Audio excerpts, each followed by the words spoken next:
కానీ బాధ్యత కల కమ్యూనిస్టులు ఇప్పుడు మీరు అన్నట్టు పాలక పార్టీలు మీ భాషలో బూర్జువా పార్టీలు అధికారం కోసం అడ్డమైన హామీలు ఇవ్వచ్చు లేదా రిలాక్సేషన్స్ ఇచ్చేయచ్చు ఏదో చేసేస్తాయి ఆ టైంకి. కానీ కమ్యూనిస్టులు బాధ్యతగా ఉంటారు కదా. అకౌంటబిలిటీ ఎందుకు నేర్పరు ఈ దేశానికి? ఇదే కదండి ఇప్పుడు వచ్చింది ట్రేడ్ యూనియన్ మూవ్మెంట్లో కూడా మీరే కానీ చూస్తే మా ట్రేడ్ యూనియన్స్ ఒక్కటే we were talking about responsible trade union. Responsible trade union అంటే మన డ్యూటీసు మన 8 hour వర్క్ డే అది మనం పూర్తిగా చేయాలి. అది చేయకుండా ఆ ట్రేడ్ యూనియన్ మూవ్ చేయడం తప్పను. మిగతా ట్రేడ్ యూనియన్స్ అన్నీ మా మీద పడ్డాయి.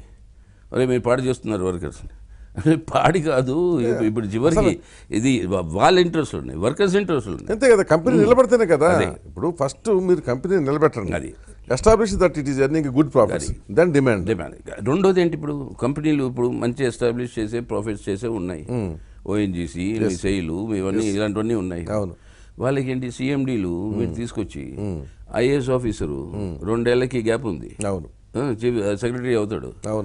ఈ మధ్యలో ఎక్కడికో వెళ్ళి స్టేట్లోకి వెళ్ళి కుదరకుండా అక్కడికి వెళ్ళిపోయి సిఎండి అవుతాడు. అంటే ఒకరోజు డైరెక్టర్ వెయిట్స్ అండ్ మెజర్స్, రెండో రోజు సిఎండి సెయిల్. అది ఏదైనా పనిచేస్తుందండి పబ్లిక్ సెక్టర్? అదే అదే అదే is it possible? You have to break the public sector from bureaucratic control. Exactly. లేకపోతే let them go be normal enterprises. Professionals నే పెట్టాలి అక్కడ, experts of that field, and let them be like normal enterprises, state owned, but they'll do it like private sector, corporate sector. ఎట్టయితే accountability పెడుతుందో అంతే. Okay, you do whatever, you earn this much profit అన్నారు అనుకోండి, these are the targets అది achieve చేయాలి.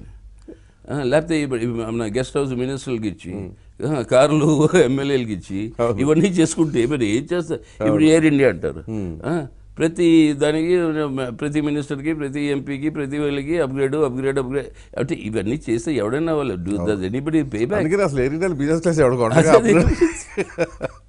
అదే లేకపోతే ఇప్పుడు ఎలక్ట్రిసిటీ డిపార్ట్మెంట్ తీసుకోవాలి, ఫార్మర్స్కి ఫ్రీ అంటాడు.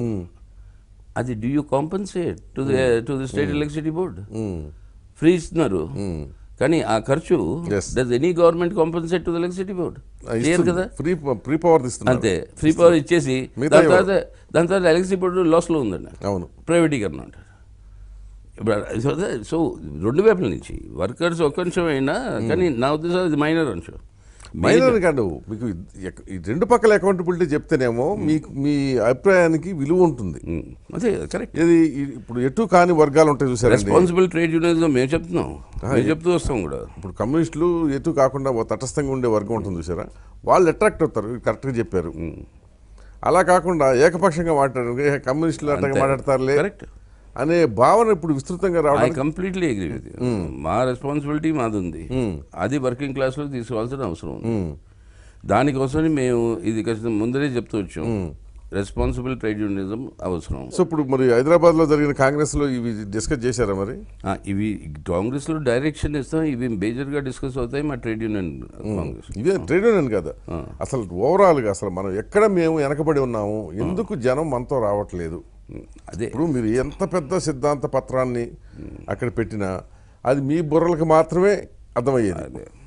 అల్టిమేట్గా మీకు కావాల్సింది ఏంటి? మీది ఒక రాజకీయ పార్టీనే కదా, పార్లమెంటరీ ప్రజాస్వామ్యాన్ని కదా మీరు ఎంచుకున్నారు. సో అల్టిమేట్గా ఎన్నికల్లో దిగుతున్నారు కదా, అధికారం చేశారు. కావాల్సింది ఏంటి?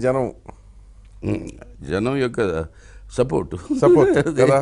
సో ఆ జనాన్ని ఆకర్షించడానికి, వాళ్ళకి అర్థం అవడానికి ఏం చేశారు అసలు కాంగ్రెస్లో?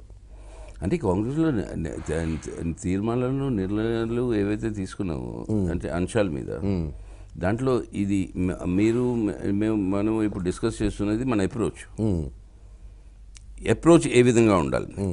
ఆ అప్రోచ్ గురించి ఖచ్చితంగా ఆ డిస్కషన్ జరిగింది. కానీ ఈ ఇష్యూస్ మీద, ఈ మూవ్మెంట్స్ మీద ప్రజల ముందర ఆ రెస్పాన్సిబిలిటీ ఉండేది. మా తరఫు నుంచి వర్కింగ్ క్లాస్ కానివ్వండి, లేకపోతే ఏ వర్గాలనే కానివ్వండి, ప్రజల యొక్క రెస్పాన్సిబిలిటీస్, ఆ రెస్పాన్సిబిలిటీస్ ఒకవైపు, రెండో వైపు నుంచి ఈ విధానాన్ని మార్చడానికి ఉద్యమాలు, అవి రెండు ముఖ్యమైన అంశాలు మా పార్టీ కాంగ్రెస్ డిస్కషన్స్లో. కానీ అల్టిమేట్గా వచ్చిన స్లోగన్ ఏంటంటే బీజేపీని దించడమే మా ధ్యేయం అన్నారు. ఎందువల్ల అని నేను తర్వాత విషయం నేను చెప్తున్నాను అది.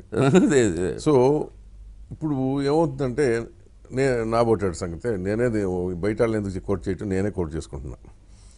అంటే మీ పని దించడం ఎక్కించడమేనా? కాదు కదా. సో నాకేంటంటే ఓకే, సిపిఎం కనుక అధికారంలోకి వస్తే మా జీవితం ఎలా బాగుపడుతుంది, లేదా దేశం ఎలా బాగుపడుతుంది అనేది మీరు ఎక్కడన్నా చెప్పగలుగుతున్నారు? చెప్పాం కదా. ఇవాళ వీళ్ళు దించాలనేది ఎందుకని, ఇవాళ ప్రజల యొక్క సౌకర్యాలు పెరగాలంటే, జీవితాలు మారాలంటే, దానికి మార్పుల కోసం విధానాలను మార్చే అవకాశాన్ని తీసుకురావాలంటే, వాటి కోసం ఒత్తిడి ప్రభుత్వాల మీద పెట్టాలంటే ప్రజా ఉద్యమాల ద్వారా ఆ అధికారాలు మనకి అవసరం. ప్రజాస్వామ్య అధికారాలు ఇవాళ వాటి మీదే దాడి జరుగుతుంది. ఇప్పుడు వాటి మీదే ఇవాళ అన్ని సంస్థల మీద ఇవాళ మీరు చూస్తున్నారు పెద్ద అటాక్స్. ఇవాళ జరిగింది ఆ ఇంపీచ్మెంట్ మోషన్ని ఖారీజ్ చేశారు. అది అసలు ప్రిసైడింగ్ ఆఫీసర్కి అధికారం లేదు. ఇంపీచ్మెంట్ మోషన్ రాగానే దాన్ని ఒక కమిటీకి పంపించాలి. ఆ కమిటీ పరిశీలించి ఇది తప్పు అంటే అప్పుడు చేయండి ఖారీజ్. అదే అది కాకుండా ఆయన తీసేశారు. ఇప్పుడు ఎలక్షన్ కమిషన్ తీసుకోండి, లేకపోతే మన పార్లమెంటే తీసుకోండి, ఇప్పుడు ట్రేడ్ యూనియన్ రైట్సే తీసుకోండి, ఫిక్స్డ్ టర్మ్ ఎంప్లాయ్మెంట్ ఇదని తీసుకొచ్చి నో యూనియన్ అని పెట్టేసింది. సో ఇప్పుడు ఇలాంటి ఉద్యమాలని బలం వల్ల ఈ విధానాలని మార్చడానికి ప్రయత్నం, దాని మీదే ఇప్పుడు పెద్ద దాడులు జరుగుతున్నాయి. కరెక్టే. అది కానీ అందుకోసం ఈ ప్రభుత్వం దించాలంటే ఎందుకని అంటే అధికారాలని మనం కాపాడుకోవాలి. దించాలి అంటే దించాలన్న ఆకాంక్ష మీకే కాదు, దేశ ప్రజల్లో కూడా ఏర్పడుతుంది. బీజేపీ నాకు తెలిసి మాకున్న పరిమిత పరిజ్ఞానం ప్రకారం కూడా దేశవ్యాప్తంగా బలహీనపడుతుంది.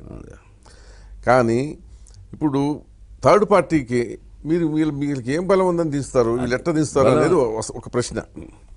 అంటే మేము ప్రజల ముందుకు వెళ్ళి చెప్పేది బలాబలాల వల్ల ఆధారంగా కాదు. ఇది మేమే కానీ వస్తే, లేకపోతే మీకు అనుకూలంగా మా కూటమి ఏదైనా వస్తే ఈ విధానాన్ని మేము అనుసరిస్తాం. ఇది మా విధ్వంసంలో మనందరికీ ఇది బెనిఫిట్, దేశానికి మన